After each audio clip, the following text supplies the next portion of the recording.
तो सबसे पहले तो आप लिख लेना सामान्य परिचय, भारत का भूगोल, सबसे पहला लेसन पड़ेगा इसका। लिख लिया? अब इसकी शक्ल तो क्या देखो, रोजाना देख ही रखा है। भारत का सामान्य परिचय चलेगा, इसके अंदर कोई बताने वाली बात नहीं है। आपको इसके अंदर मैं सारे एक एक टॉपिक से पूरा कवर करवाता हुआ चलूँगा, और जो भी डाउट हो मेरे से पूछ लेना। आप कोई भी डाउट हो, मन में जिज्ञासा 1% भी नहीं लिखना रखना, ठीक है? तो सबसे पहला पोजीशन एंड शेप, स्थिति व आकृति। भारत के बारे में देखेंगे भी भारत की स्थिति क्या और भारत की आकृति क्या।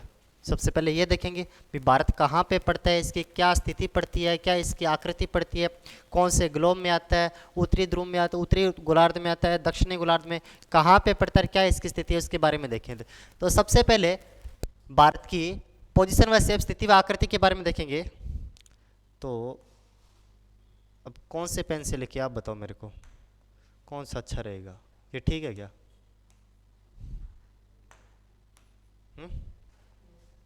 बता देना। अरे यूट्यूब पे तो जाएगी नहीं, वैसे बता देना।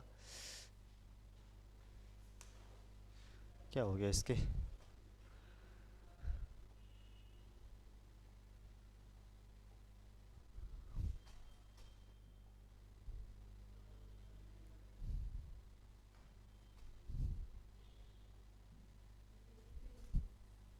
एक पेज नहीं है, 2 मिनट रुक जाओ। सामान्य परिचय,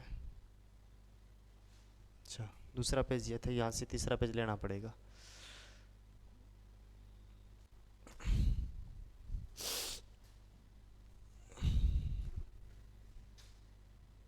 आप भी हेडिंग लगा लेना, स्थिति व विस्तार, स्थिति व आकृति जो भी है हेडिंग लगा लेना।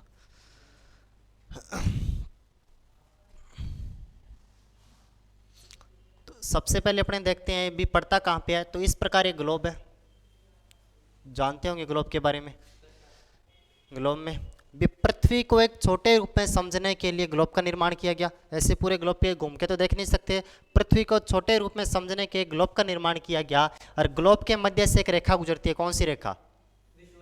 विषुवत रेखा। 0 डिग्री, 0 डिग्री विषुवत रेखा, विषुवत रेखा साथ साथ नोट कर लेना। 0 डिग्री विषुवत रेखा, और इसी रेखा को क्या कहा जाता है? भूमध्य रेखा। इसी रेखा को भूमध्य रेखा भी कहा जाता है। और अगर मैं नीचे बात करूं, अगर मैं उत्तर की ओर बात करूं, तो यहां पे जो 23.5 डिग्री, 0 डिग्री के उत्तर में तो जो पड़ता है उसे बोलते हैं उत्तरी गोलार्ध कहा जाता है। कौन सा गोलार्ध कहा जाता है? उत्तरी गोलार्ध कहा जाता है। उत्तरी गोलार्ध, उत्तरी गोलार्ध कहा जाता है। और जो दक्षिण में पड़ता है उसे कौन सा गोलार्ध कहा जाता है? दक्षिणी गोलार्ध कहा जाता है, उसे दक्षिणी गोलार्ध कहा जाता है। जो दक्षिण में पड़ता है उसे दक्षिणी गोलार्ध, उत्तर में पड़ता है उसे कौन सा गोलार्ध? उत्तरी गोलार्ध। जो उत्तरी गोलार्ध में जो 23.5 डिग्री रेखा पड़ती है उसे कौन सी रेखा कहा जाता है? कर्क रेखा कहा जाता है, कर्क रेखा कहा जाता है। और जो दक्षिणी गोलार्ध में 23.5 डिग्री रेखा पड़ती है उसे कौन सी रेखा कहा जाता है? दक्षिणी गोलार्ध वाली 23.5 डिग्री रेखा को इसे मकर रेखा कहा जाता है, मकर रेखा। तो आपको 3 लाइनें सबसे पहले पता होना चाहिए। विषुवत रेखा क्या होती है? बिल्कुल भूमध्य भूमि इसके इक्वेटर को बोलते हैं। बिल्कुल मध्य से गुजरने वाली रेखा कौन सी? इक्वेटर। 0 डिग्री जिसका मान होता है। अगर मैं उत्तरी गोलार्ध में बात करूं, नॉर्थ हेमिस्फीयर की बात करूं, तो वहां पे जो 23.5 डिग्री होती है उसे क्या बोलता है? कर्क रेखा कहा जाता है। दक्षिणी गोलार्ध में जो 23.5 डिग्री होती है उसे कौन सी रेखा कहा जाता है? मकर रेखा, ट्रॉपिक ऑफ कैप्रिकॉर्न कहा जाता है। अच्छा, उसके बाद अपने से पूछ रहा स्थिति व आकृति, भी भारत की स्थिति कहाँ पे पड़ती है, ये पूछ रहा भारत की स्थिति। तो भारत की स्थिति यहाँ पे पड़ती है। भारत की स्थिति, भारत की स्थिति यहाँ पे पड़ती है, इस साइड में, यहाँ पे भारत की स्थिति पड़ती है। यानी कि भारत उत्तरी गोलार्ध में पड़ता है। कौन से गोलार्ध में है? उत्तरी गोलार्ध में पड़ता है। और अगर मैं बात करूं तो इस प्रकार की, इस प्रकार को जो बीच में बिल्कुल लाइन होती है, बिल्कुल लाइन होती है बीच में, यहाँ पे इसे भी 0 डिग्री कहा जाता है। Cancer, tropic of cancer. हाँ जी, कैंसर, ट्रॉपिक ऑफ कैंसर। ऊपर वाली को, नॉर्थ वाली को, साउथ वाली को ट्रॉपिक ऑफ कैप्रिकॉर्न बोलेंगे। अच्छा, बिल्कुल मध्य से जो 0 डिग्री रेखा गुजरती है उसे समय रेखा या फिर ग्रीनविच रेखा कहा जाता है। ग्रीनविच रेखा कहा जाता है। बिल्कुल मध्य से जो रेखा गुजरती है उसे ग्रीनविच रेखा भी कहा जाता है। अब भारत ग्रीनविच रेखा के तो इस साइड में पड़ता है, 0 डिग्री के इस साइड में पड़ता है, यानी कि भारत इस डब्बे के अंदर पड़ता है।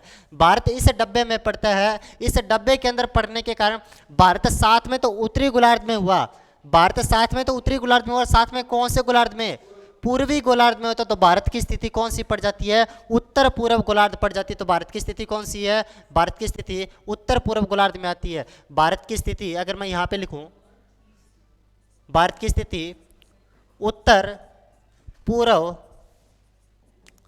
गोलार्ध में पड़ती है। भारत की स्थिति उत्तर पूर्वी गोलार्ध में पड़ती है, ये आपको सबसे पहले पता होना चाहिए। फिर आपसे स्थिति पूछ ले भारत की स्थिति कौन से गोलार्ध में, उत्तरी पूर्वी गोलार्ध में। और भारत की अगर आकृति की बात करें तो भारत की आकृति कैसी है, चतुष्कोणीय है। भारत की आकृति चतुष्कोणीय है, भारत की आकृति चतुष्कोणीय है, ये आपको पता होना चाहिए। आकृति के बारे में पता होना चाहिए, भारत की आकृति चतुष्कोणीय है। और आपको यह पता होना चाहिए भारत की स्थिति ग्लोब में कहां पे है, तो उत्तरी पूर्वी गोलार्ध में भारत की आकृति पड़ती है। ये दोनों बातें नोट कर ली, ठीक है। आगे चलते हैं, स्थिति विस्तार देख लिया। अच्छा, हेडिंग लिख देना विस्तार, हेडिंग लगा देना विस्तार, एक्सपेंशन विस्तार।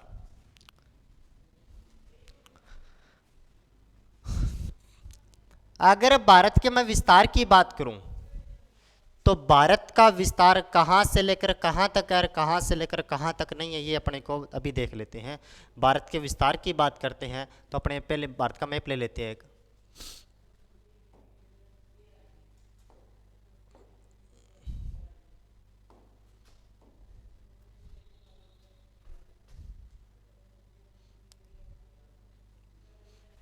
ये ले लेते हैं इतना सा। अगर भारत की अब सबसे पहले विस्तार की बात करें तो भारत का बिल्कुल यहां से पूछा जाएगा आपसे, बिल्कुल दक्षिण से पूछा जाएगा। भारत का दक्षिण में कहां से विस्तार पड़ता है, दक्षिण से पूछा जाएगा। तो भारत दक्षिण में कौन से शुरू होता है, 8 डिग्री 4 मिनट उत्तरी अक्षांश से शुरू होता है, उत्तरी अक्षांश से शुरू होता है। यानी कि भूमध्य रेखा से उत्तर में पड़ता है तो 8 डिग्री उत्तरी अक्षांश से भारत शुरू होता है। और उत्तर में कहां तक फैला हुआ है, 37 डिग्री 6 मिनट उत्तरी अक्षांश तक भारत फैला हुआ है। 37 डिग्री 6 मिनट तक भारत उत्तरी अक्षांश तक फैला हुआ है। नॉर्मल सा प्रश्न पूछा जाएगा आपसे, भारत का अक्षांशीय विस्तार क्या, 8 डिग्री 4 मिनट से लेकर 37 डिग्री 6 मिनट तक भारत का अक्षांशीय विस्तार पड़ता है। उसके बाद आपसे पूछेगा भारत का बिल्कुल इस साइड का पश्चिम का विस्तार कहां से लेकर, यानी कि देशांतर का विस्तार भारत में कहां से पड़ता है। तो भारत पश्चिम में 68 डिग्री 7 मिनट से शुरू होकर, भारत पश्चिम में 68 डिग्री 7 मिनट पूर्वी देशांतर से शुरू होकर, पूर्वी क्या पश्चिम में है, लेकिन देशांतर पूर्वी पड़ेगा क्योंकि पूर्वी गोलार्ध में है, ग्लोब के ऊपर पूर्वी गोलार्ध में है, इसलिए पूर्वी देशांतर लिखा जाएगा। क्या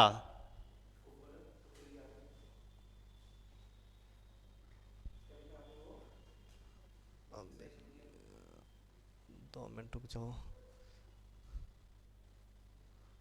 क्या चीज है, 37 डिग्री 6 मिनट उत्तरी अक्षांश, और ये दक्षिण में लिखा उत्तरी अक्षांश। इस प्रकार का मान के चलना ग्लोब है, ये ग्लोब है। इसके मध्य में अगर मैं यहाँ पे लाइन खींच देता हूँ, इसके मध्य में लाइन खींची तो इसके उत्तर का भाग उत्तरी गोलार्ध कहलाएगा, नॉर्थ हेमिस्फीयर। दक्षिण का भाग साउथ हेमिस्फीयर कहलाएगा। तो इसके उत्तर में जो भी लाइनें खींची जाएंगी उसे उत्तरी अक्षांश की लाइनें कहलाएंगे, जो दक्षिण में लाइनें खींची जाएंगी उसे दक्षिणी अक्षांश की लाइनें कहलाएंगे। और यहाँ पे भारत पड़ता है तो भारत के साथ में उत्तर ही लगेगा, भारत के साथ उत्तर ही लगेगा, उत्तर दक्षिण नहीं लगेगा। इस प्रकार भारत इस गोलार्ध में पड़ता है, यहाँ पे भारत पड़ता है तो सभी के सभी भारत के साथ में पूर्वी देशांतर ही आएंगे।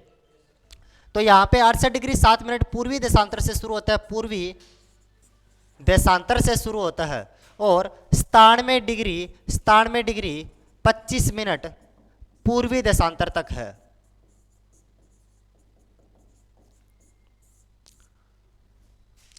भारत शुरू होता है 8 डिग्री 4 मिनट उत्तरी अक्षांश से शुरू होता है, 37 डिग्री 6 मिनट उत्तरी अक्षांश तक है। उसके बाद में पश्चिम में भारत 68 डिग्री 7 मिनट से शुरू होता है, 97 डिग्री 25 मिनट तक पूर्वी देशांतर तक भारत फैला हुआ है। अच्छा, ये तो भारत की मुख्य भूमि का बिंदु हुआ, ये तो भारत की मुख्य भूमि का बिंदु हुआ। अगर मैं बात करूं तो ये अंडमान निकोबार भी भारत का हिस्सा पड़ता है, अंडमान निकोबार भी भारत का हिस्सा पड़ता है। तो अगर अंडमान निकोबार की बात करें भी भारत का दक्षिणी बिंदु की बात करें, ये तो भारत की मुख्य भूमिका, भारत का दक्षिणी बिंदु की बात करें तो 6 डिग्री 4 मिनट पड़ता है। भारत का सबसे दक्षिणी बिंदु 6 डिग्री 4 मिनट पड़ता है, लेकिन भारत की मुख्य भूमि का दक्षिणी बिंदु तो 8 डिग्री 4 मिनट पड़ता है। यहां से 5 बातें आपको पता होनी चाहिए।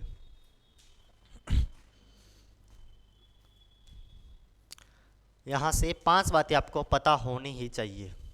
सबसे, भारत की मुख्य भूमि का दक्षिणी बिंदु 8 डिग्री 4 मिनट, भारत का उत्तरी बिंदु 37 डिग्री 6 मिनट, भारत का पश्चिमी बिंदु 68 डिग्री 7 मिनट और पश्चिम पूर्वी बिंदु 97 डिग्री 25 मिनट। 97 degree 25 minute. उतारना, ये कैमरा हिल रहा है, उतारना जल्दी, कैमरा हिल गया।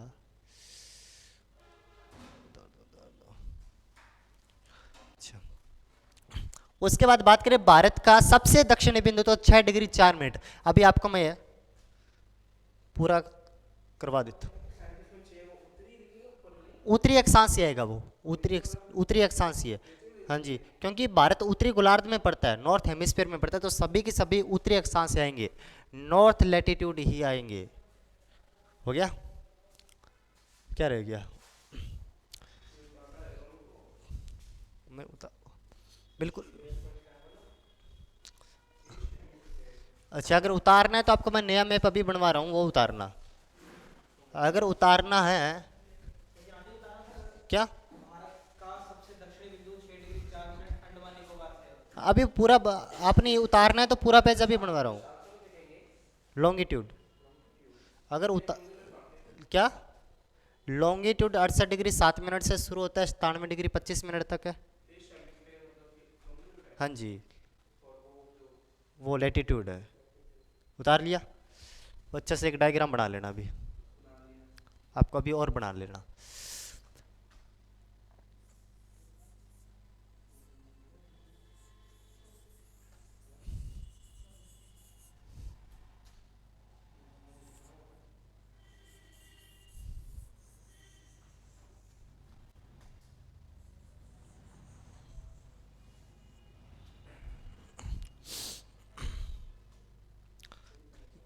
ये बना लेना आप, ऐसे करना, लिखा जाएगा क्या? आ ही नहीं रहा, चलो अरे 1 मिनट रुको, फिर इसके अंदर आ ही नहीं रहा ये क्या।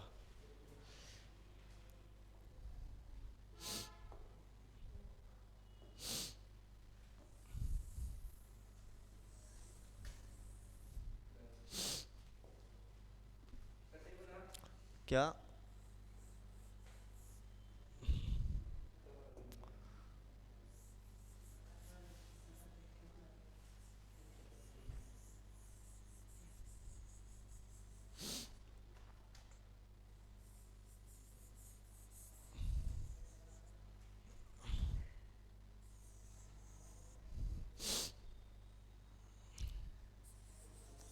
ये डायग्राम बना लेना, बता देता हूँ आपको मैं।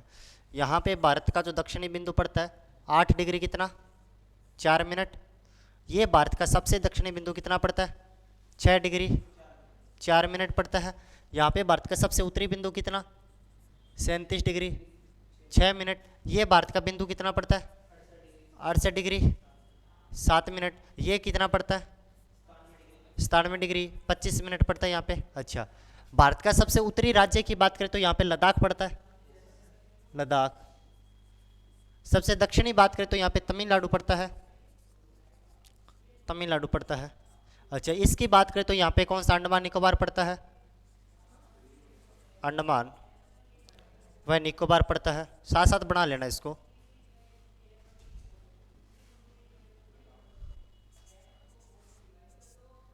निकोबार, अंडमान व निकोबार पड़ता है।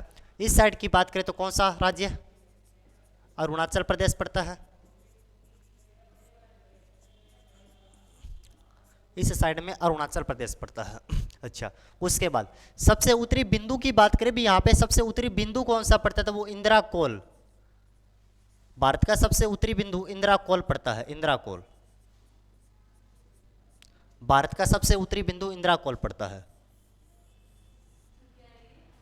भारत का सबसे उत्तरी बिंदु इंदिरा कोल, इसको कर लेना। भारत का जो सबसे उत्तरी बिंदु है, बिल्कुल ऊपर का पॉइंट है, वो इंदिरा कोल पड़ता है। भारत का सबसे दक्षिणी बिंदु अगर यहाँ पे बात करो तो कन्याकुमारी पड़ता है, कन्याकुमारी। भारत का सबसे दक्षिणी बिंदु कन्याकुमारी पड़ता है, सबसे दक्षिणी बिंदु कन्याकुमारी। और यहाँ इसे केप कैमोरिन भी कहा जाता है, केप कैमोरिन।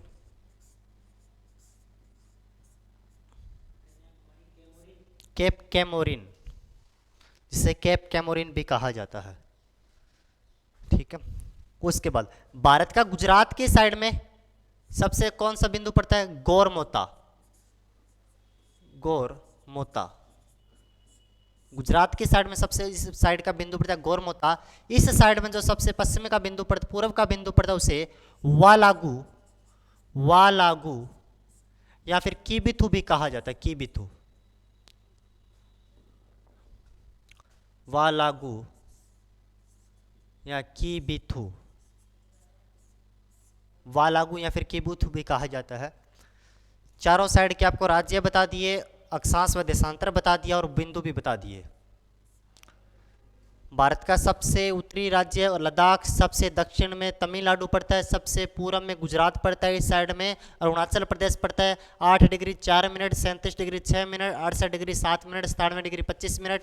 यहाँ पे कन्याकुमारी पड़ता है, यहाँ पे इंदिरा कोल पड़ता है, गोरमोता पड़ता है, और यहाँ पे अरुणाचल प्रदेश में वालागू या फिर कीबिथु पड़ता है। और अंडमान निकोबार की बात करें तो यहाँ पे जो बिंदु पड़ता है, इसका नाम है इंदिरा पॉइंट,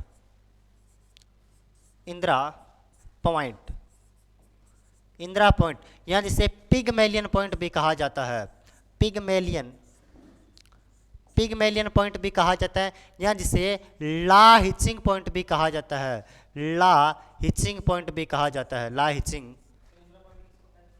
क्या? हाँ जी, अंडमान निकोबार के जो सबसे दक्षिण में पड़ता है उसे इंदिरा पॉइंट, जिसे पिगमेलियन पॉइंट, ला हिचिंग पॉइंट या फिर इसे पार्सन पॉइंट भी कहा जाता है, पार्सन पॉइंट, पार्सन पॉइंट भी कहा जाता है, पार्सन पॉइंट भी कहा जाता है। 8 डिग्री 4 मिनट से शुरू होता है, 37 डिग्री 6 मिनट तक है, कन्याकुमारी है, यहाँ पे उस पर लद्दाख में इंदिरा कोल पड़ता है, यहाँ पे गोरमोता, यहाँ पे वालागू अरुणाचल प्रदेश में इंदिरा पॉइंट या पिगमेलियन पॉइंट, ला हिचिंग पॉइंट या फिर पार्सन पॉइंट भी कहा जाता है। हाँ जी, उसी की है, उसी की है, उसी की है। और भारत की अगर लंबाई की बात करें, लंबाई से उत्तर से दक्षिण में लेके भारत की लंबाई कितनी, भारत की लंबाई कितनी है, 3214 किलोमीटर। भारत की अगर लंबाई की बात करें तो 3214 किलोमीटर है। उत्तर से दक्षिण में भारत की लंबाई 3214, और पूर्व से पश्चिम में भारत की चौड़ाई की बात करें, कमाल होगी, पूर्व से पश्चिम में भारत की अगर चौड़ाई की बात करें तो 2933 किलोमीटर है।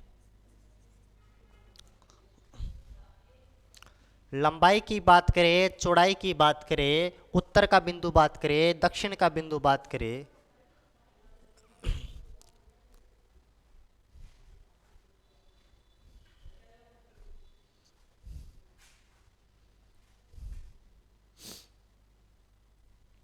उतार लिया, आगे चले, ठीक है, आगे चलते हैं नेक्स्ट पेज पे अपने। अभी कौन सा विस्तार कर लिया, क्षेत्रफल,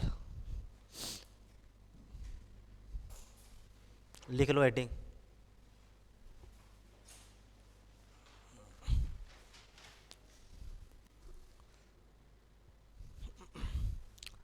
क्षेत्रफल। भारत के क्षेत्रफल की बात करते हैं अभी। भारत के क्षेत्रफल, क्षेत्रफल कितना है भारत का क्षेत्रफल, भारत का क्षेत्रफल, कमाल होगी, क्षेत्र एरिया, अरे स्क्वायर फीट में, स्क्वायर किलोमीटर में, कल बताया था ना। भारत का क्षेत्रफल 32,87,263 वर्ग किलोमीटर। 32,87,263 वर्ग किलोमीटर। भारत का क्षेत्रफल 32,87,263 वर्ग किलोमीटर। उसके बाद अगर क्षेत्रफल के हिसाब से ही बात करूं तो भारत का क्षेत्रफल के हिसाब से विश्व में 7वां स्थान पड़ता है। विश्व में कौन सी रैंक है क्षेत्रफल में? भारत की 7वीं रैंक आती है। क्षेत्रफल में विश्व में कौन सा स्थान है? 7वां स्थान पड़ता है। उसके बाद अगर यह वर्ग मील में भी बता सकता हूं, वर्ग मील में भी लिख लेना, 12,69,219 वर्ग मील। वर्ग मील 32,87,263 वर्ग किलोमीटर पड़ता है। वर्ग मील की बात करें तो 12,69,219 वर्ग मील पड़ता है। ठीक है, इसको वैसे याद मत रखना 32,87,000 इससे कंफ्यूज हो जाएगा। सीधा याद रखना 32,87,263 12,69,219।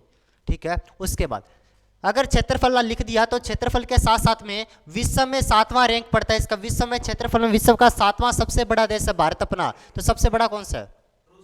रूस। दूसरा? तीसरा? अगर ये याद करना हो तो सिर्फ कुछ ही याद मत रखना, सिर्फ एक बात याद रख लेना, राकस उबा के नाम से एक बात याद रखना, राकस उबा। सॉरी इसको गलत लिख दिया, राकस उबा।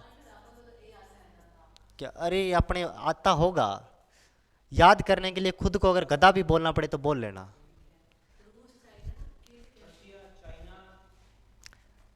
आर से रूस बनेगा, सी से चीन बनेगा, के से कनाडा, लेकिन हमको पता नहीं बनता, लेकिन बना देना।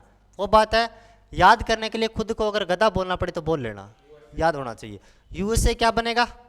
यूएसए बनेगा। बी से ब्राजील बनेगा। बांग्लादेश कमाल होगी यार।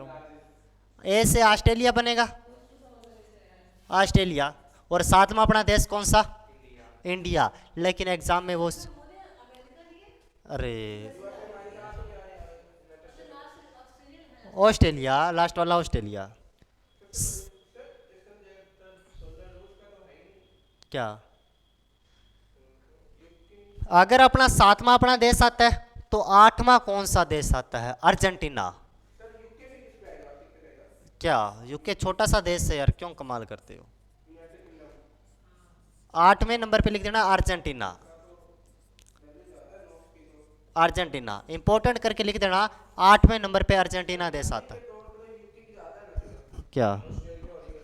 अपने को क्या है, अपने क्षेत्रफल देख रहे हैं, कमाल होगी। आप क्या पर डॉलर माप रहे हो इनके, अपने एरिया देख रहे हैं। अगर भारत का क्षेत्रफल बात करें 32,87,263 वर्ग किलोमीटर, 7वीं रैंक आती है इसकी। अच्छा, वर्ग मील में बात करें तो 12,69,219 वर्ग मील आती है। क्षेत्रफल में कौन सा स्थान है? 7वां। 8वां किसका? अर्जेंटीना देश का पड़ता है। ये 7 देश आपको मैंने बता दिए। और अगर विश्व का क्षेत्रफल 100 किलोमीटर 100% है, विश्व का टोटल 100% क्षेत्रफल पड़ता है, तो भारत का क्षेत्रफल विश्व के क्षेत्रफल का कितना प्रतिशत है? 2.42। 2.42 नोट करके लिख देना। भारत का क्षेत्रफल, भारत का क्षेत्रफल, भारत का क्षेत्रफल विश्व के क्षेत्रफल का, विश्व के क्षेत्रफल का 2.42% है। 2.42% है। भारत का क्षेत्रफल विश्व के क्षेत्रफल का 2.42% है। ठीक है, लिख दिया। उसके बाद क्षेत्रफल की बात करते तो जनसंख्या की थोड़ी सी बात कर लेते हैं अपने। तो जनसंख्या की थोड़ी सी और बात कर लेते हैं। यहाँ पे जनसंख्या, भारत की जनसंख्या की बात कर लेते हैं। क्या? बहुत ज़्यादा है, 33 करोड़। नहीं, वो नहीं लिखेंगे अपने कोई। जनसंख्या के हिसाब से भारत का विश्व में कौन सा स्थान है? दूसरा। दूसरा स्थान है, दूसरी रैंक आती है भारत की विश्व में जनसंख्या के हिसाब से दूसरे स्थान पे। और पहले स्थान पे तो पहले स्थान पे कौन आता है? चीन। और पहले दूसरे स्थान पे कौन है? भारत। अच्छा,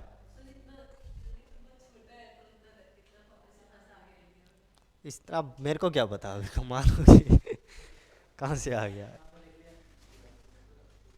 अच्छा, उस अगर मैं क्षेत्रफल की बात करूं तो विश्व के क्षेत्रफल का कितना प्रतिशत है? 2.42। लेकिन विश्व की जनसंख्या का भारत में कितना प्रतिशत पाया जाता है? 17.5% जनसंख्या भारत में पाई जाती है। विश्व की कुल जनसंख्या का, विश्व की, नोट करके लिख देना, नोट, विश्व की कुल जनसंख्या का 17.5% भारत में पाया जाता है, भारत में पाया जाता है।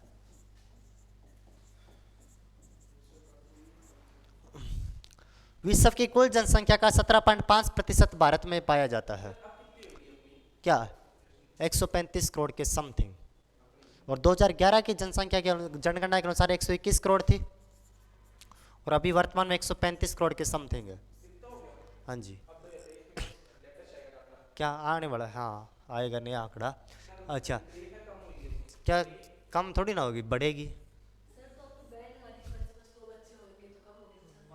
यूपी, बिल्कुल यूपी के अंदर बैन लगा दिया गया। यूपी में अगर 2 बच्चों से ज़्यादा अगर है तो उसको सरकारी नौकरी नहीं मिलेगी।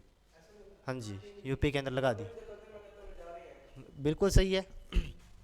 अच्छा, जनसंख्या के हिसाब से ये आंकड़ा याद रखना है एक तो। और जनसंख्या के हिसाब से कौन से नंबर पे है? दूसरे नंबर पे। पहले नंबर पे कौन है? चीन पड़ता है। और यहाँ से कुछ भी याद नहीं रखना, आगे चलते हैं। बिल्कुल। और अपने क्षेत्रफल देख लिया, भारत के राज्य। अच्छा, इसके ऊपर ही लगा देते हैं, सॉरी। भारत के राज्य हेडिंग लगा देना।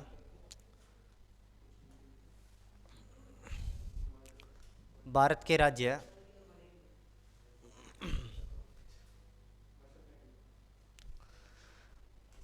सबसे पहले लिख देना कितने राज्य है, लिख दो फिर है तो।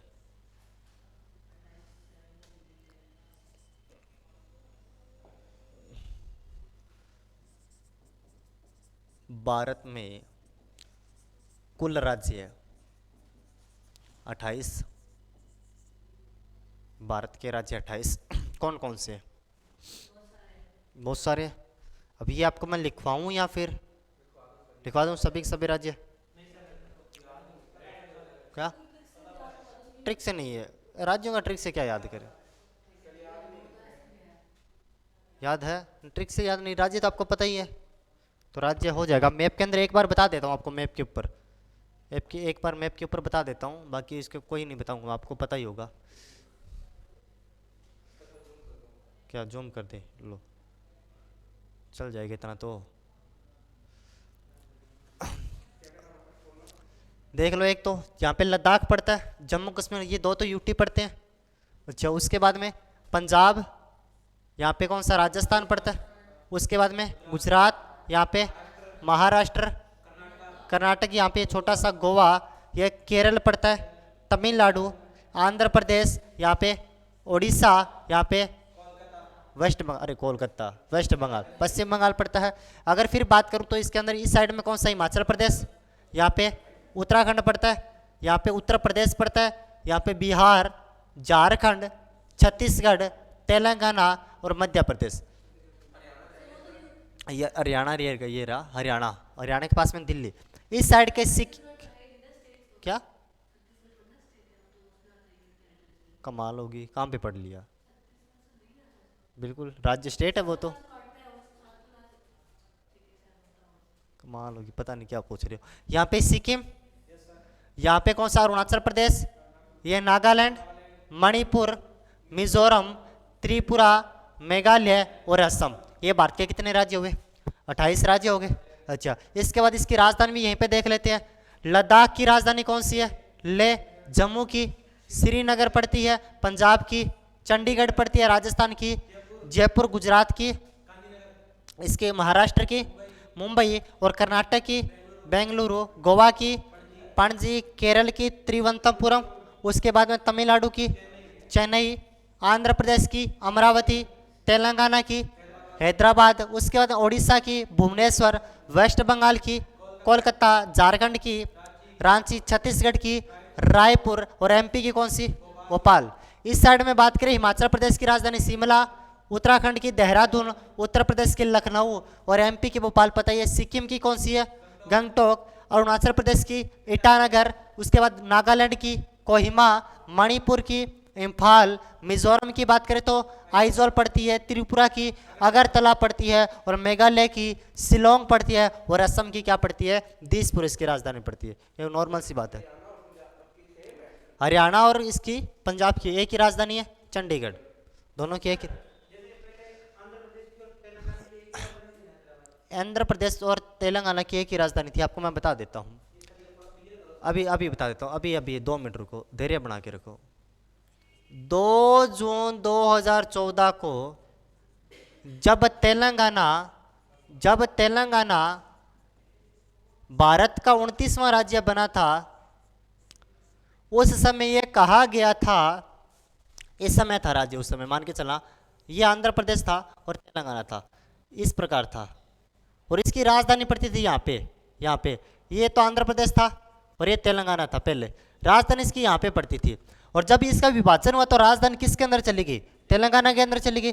तो तेलंगाना ने कहा, दोनों ने कहा भी वर्तमान में अब ऐसी सिचुएशन है भी नई राजधानी एकदम से कैसी खड़ी करे, तो 10 साल तक दोनों की एक ही राजधानी पड़ी रहने देती है। कौन सी, पहले कौन सी राजधानी थी, आंध्र, हैदराबाद भी 10 साल तक दोनों की एक ही राजधानी पड़ी रहने देती है, हैदराबाद को।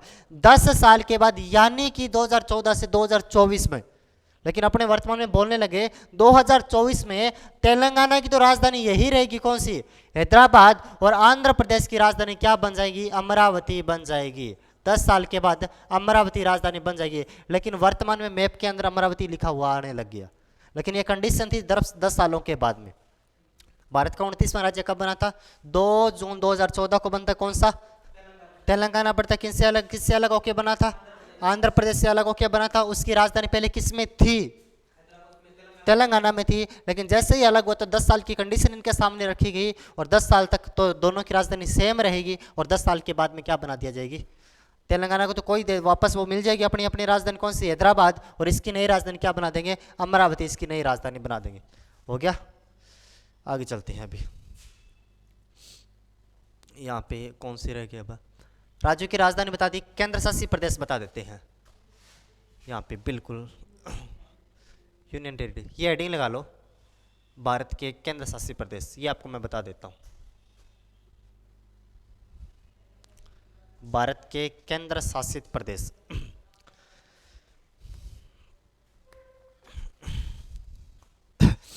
कितने हैं, 8 लिख दो। कौन से 8, अरे कौन से 7,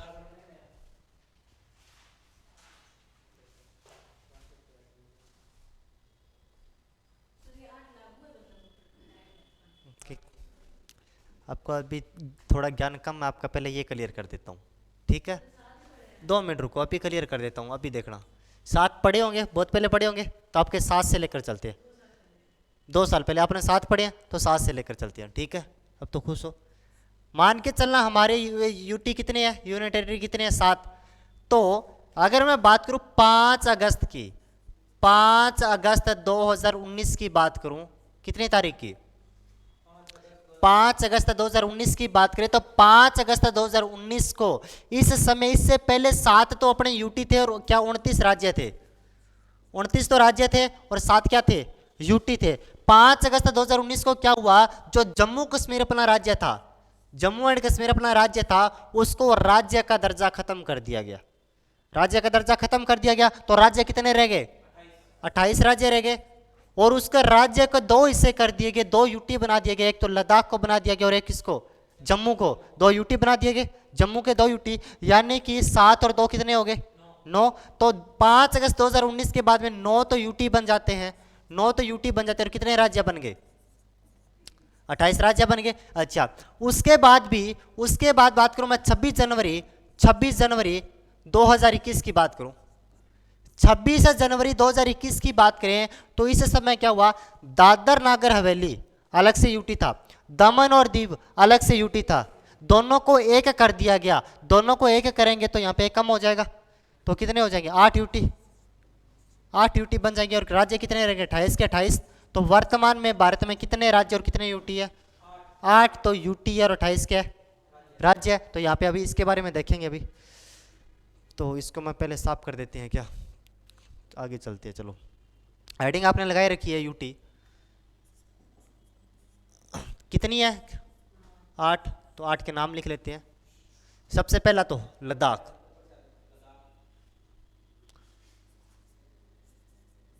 लद्दाख सबसे पहला लद्दाख। दूसरा कमाल अपने आप,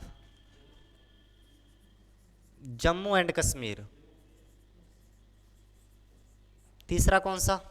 अंडमान निकोबार, अंडमान एंड निकोबार। क्या हो गया?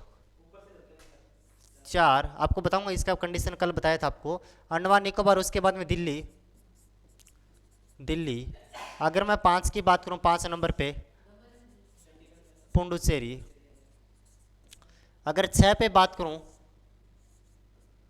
दादर नागर हवेली, हवेली व दमन और दीव, दमन और दीव। और अगर मैं 7 पे बात करूं तो चंडीगढ़, चंडीगढ़। अगर मैं 8 पे बात करूं तो लक्षद्वीप।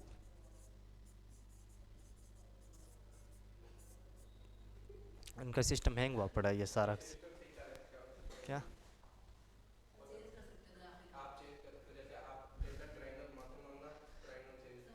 वो कल से करेंगे, अभी क्लास रिकॉर्ड भी हो रही है। हाँ, अच्छा, क्या करें?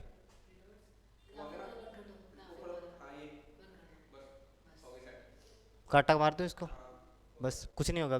ठीक है। उसके बाद ये 8 के 8 नाम लिख लिए। लद्दाख, जम्मू कश्मीर, अंडमान निकोबार, दिल्ली, पुडुचेरी, दादर नागर हवेली व दमन और दीव, चंडीगढ़ व लक्षद्वीप। 8 के 8 नाम लिख दिया। अब इनका लिखाने का एक क्रम था, इसलिए क्योंकि अवरोही क्रम में पढ़ते हैं। ये कौन से क्रम में है? अवरोही क्रम में है, अवरोही क्रम में है ये, अवरोही क्रम। यानी कि अवरोही क्रम बड़े से छोटे क्रम में, मतलब लद्दाख सबसे बड़ा, उसके बाद में जम्मू कश्मीर, उसके बाद में अंडमान निकोबार, फिर दिल्ली, फिर पुडुचेरी, सबसे छोटा कौन सा? लक्षद्वीप। इनका ये क्रम है, अवरोही क्रम है इनका। और इन सभी की राजधानी देख लेते हैं अपने। राजधानी, लद्दाख की राजधानी क्या पड़ती है? लेह। लद्दाख की राजधानी लेह। जम्मू एंड कश्मीर की राजधानी श्रीनगर। और अंडमान निकोबार की राजधानी port Blair, port Blair. Andaman Nicobar की राजधानी पोर्ट ब्लेयर पड़ती है। दिल्ली की राजधानी नई दिल्ली, नई दिल्ली, पोर्ट ब्लेयर। हाँ जी, ब्लेयर, पोर्ट ब्लेयर इसकी नई दिल्ली, नई दिल्ली। और पुडुचेरी की बात करें इसकी, अगर पुडुचेरी की बात करें तो पुडुचेरी की राजधानी क्या? पुडुचेरी, पुडुचेरी की राजधानी पुडुचेरी। दादर नागर हवेली की राजधानी इसी के अंदर छुपी हुई है, दमन, दमन। और अगर बात करें चंडीगढ़ की राजधानी, चंडीगढ़। और अगर बात करें लक्षद्वीप की राजधानी, कवारती। लक्षद्वीप की राजधानी पड़ती है कवारती। 8 आपको यूटी बता दिए। 8 यूटी के लद्दाख, जम्मू कश्मीर, अंडमान निकोबार, दिल्ली, पुडुचेरी, दादर नागर हवेली, दमन और दीव, और चंडीगढ़ व लक्षद्वीप। अब वो एक बार मैं रिवाइज करवा देता हूँ सारा का सारा। हाँ जी, भारत का सबसे बड़ा क्षेत्रफल में लेह है, क्षेत्रफल में। माहे, पुडुचेरी के 4 जिले पड़ते हैं। कराईकल, पुडुचेरी खुद जिला, यनम उसका जिला, और माहे उसका जिला। पुडुचेरी का जो चौथा जिला पड़ता है माहे, जो केरल राज्य के अंतर्गत आता है, वो क्षेत्रफल में भारत का सबसे छोटा जिला लेह है। आपको ये लिखवा देंगे, आगे लिखेंगे, लिखवा देंगे, फिक्र मत करो। उसके बाद एक बार मैं आपको रिवाइज करवा देता हूँ पूरी पूरी स्लाइड है। अच्छा, यहीं से सबसे पहला किया। इसके मध्य में कौन सी रेखा? विषुवत रेखा। उत्तरी गोलार्ध, दक्षिणी गोलार्ध इस साइड में। उत्तर से कौन सी रेखा गुजरती है? कर्क रेखा। नीचे से कौन सी? मकर रेखा। भारत कौन से गोलार्ध में? उत्तरी पूर्वी गोलार्ध में। यहाँ पे भारत की आकृति कौन सी है? चतुष्कोणीय है। उसके बाद दूसरी, इसके ऊपर, हाँ जी, इंग्लैंड से। इसमें कोई इसकी सारी बातें यहाँ पे लिख ली थी। भारत का अगर मैं बात करूँ दक्षिणी बिंदु 8 degree 4 minute, 37 degree 6 minute, 68 degree 7 minute, 97 degree 25 minute, यहाँ पे 6 डिग्री 4 मिनट से शुरू होता है। यहाँ पे राज्य कौन सा? लद्दाख, तमिलनाडु, गुजरात व अरुणाचल प्रदेश में आता है। यहाँ पे स्थान इंदिरा कौल, यहाँ पे स्थान कन्याकुमारी या फिर केप कैमोरिन, यहाँ पे गौरमोता, यहाँ पे किबिथू, और इसे इंदिरा पॉइंट, पिगमेलियन पॉइंट, लाइत्सिंग पॉइंट या फिर पार्सन पॉइंट भी कहा जाता है। उसके आगे चलते हैं। यहाँ पे भारत का क्षेत्रफल 32,263 वर्ग किलोमीटर, 7वीं रैंक आती है इसकी, 12,69,219 वर्ग मील में पड़ता है और क्षेत्रफल का 2.42% रखता है। विश्व के 7 बड़े देश आपको बता दिया, 8 में अर्जेंटीना बता दिया। उसके बाद में ये कुछ नहीं किया, दूसरी रैंक आती है जनसंख्या के आगे लिख ली अपने,